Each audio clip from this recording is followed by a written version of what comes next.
Why is Pete Hegseth still Secretary of Defense in the disunited oligarchy of America, or DOA?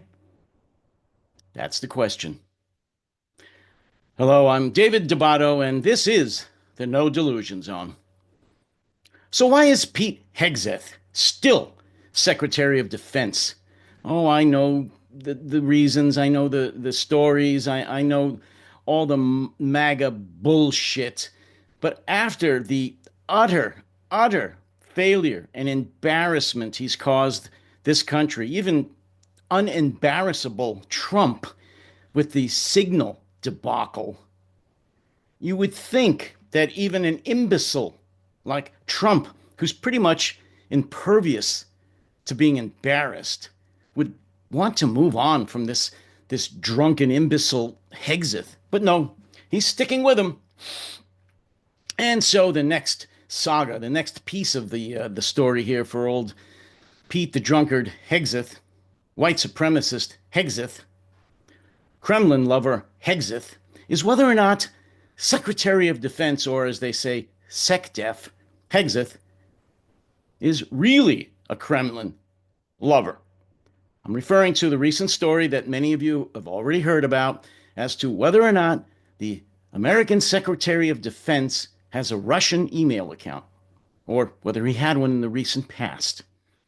So I'll get right to the reporting. This was a story published in the Kyiv Post, which is the largest English language media platform in Ukraine, based on reporting that was originally done by Der Spiegel, the German media platform. German used to be print magazine and now online. So I'll get right to the reporting, and I'll, as always, post it on the screen. U.S. Secretary of Defense Pete Hegseth is under scrutiny after reports surfaced that he might have opened an account with the Russian email service mail.ru. This comes as a new twist as the Signal chat scandal involving senior Trump administration officials continues to unfold. Following reports that top advisors to U.S. President Donald Trump used the commercial communication app to discuss a military strike on Yemen and included a journalist in the chat by mistake, reporters from the German magazine Der Spiegel questioned how easily accessible the personal data of key U.S. officials might be. Through an editorial investigation, they discovered that mobile phone numbers, email addresses, and even passwords belonging to high-ranking U.S. officials had been found online.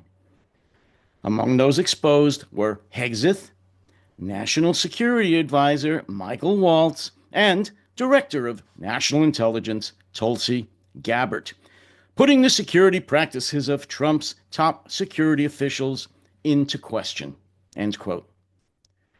As if their security practices had to be further called into question.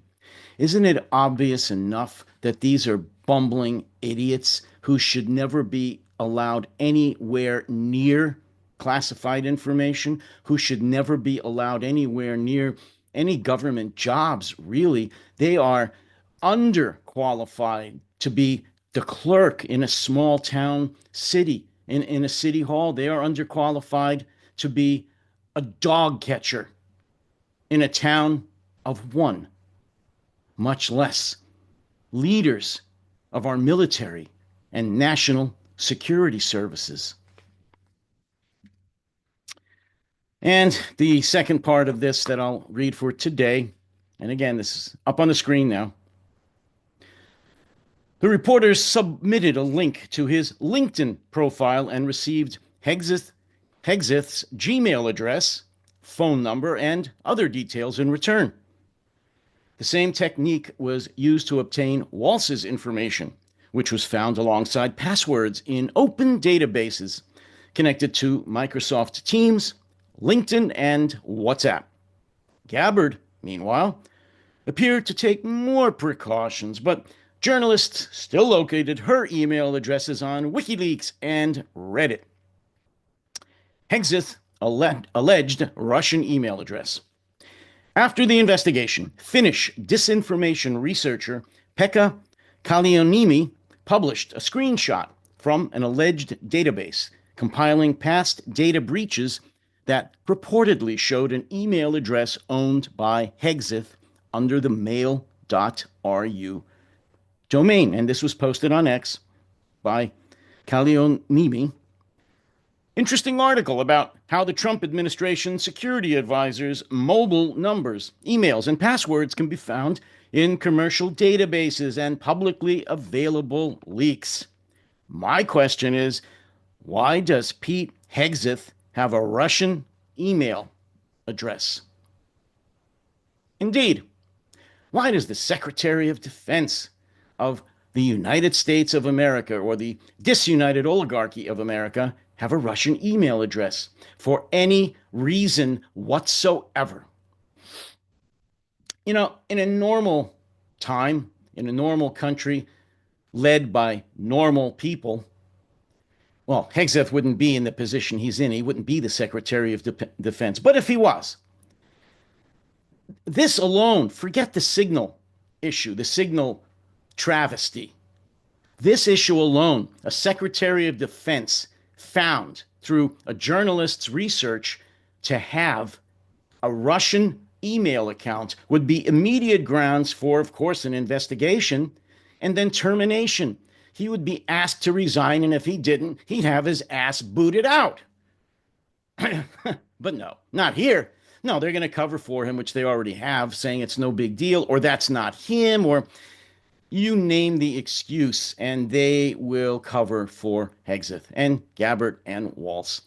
I'll say it again. I'll say it a billion times. We are screwed. We are totally screwed unless we get our collective heads out of our ass here in America.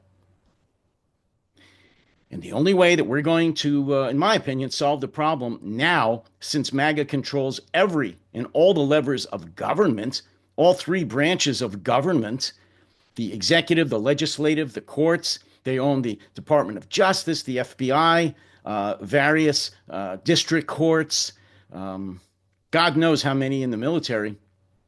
No, and can't forget the media, the lame duck, useless American media.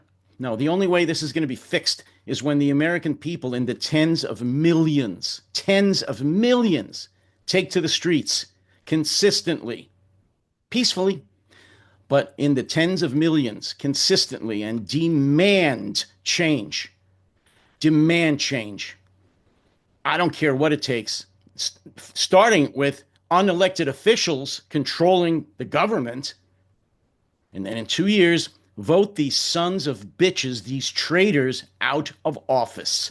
And after that, do whatever has to be done with legislation to prosecute them and put these sons of bitches, these bastards, these dipshits in prison, hopefully for the rest of their miserable lives, these traitors. And I'll leave it on a very pleasant note, cheerful note. Please subscribe to the No Delusion Zone.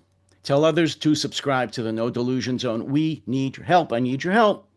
To continue making videos like this, to do the interviews that I'm going to be doing, that I have been doing. Go to buymeacoffee.com, look for the No Delusion Zone page, and buy me a coffee. Become a monthly member, a supporter. Go to the website, www.protectingtherepublic.com, www.protectingtherepublic.com. Become a paid subscriber there. You'll find unique content on that website you will not find here on YouTube or any other social media. So, till next time, you all take care, stay safe, and stay sane.